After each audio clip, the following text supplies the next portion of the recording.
guys, so ayan na, ito na yung lahat na na-collect natin sa na-order kong clamshell, okay? Ito yung mga pearl na nakuha natin.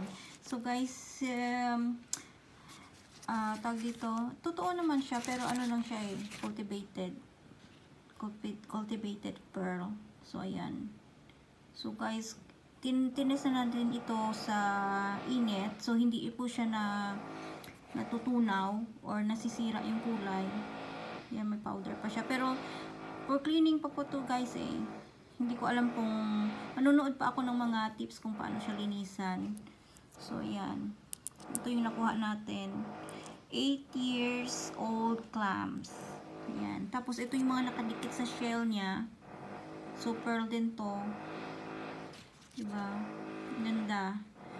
So, parang natitempt ako ulit na umorder.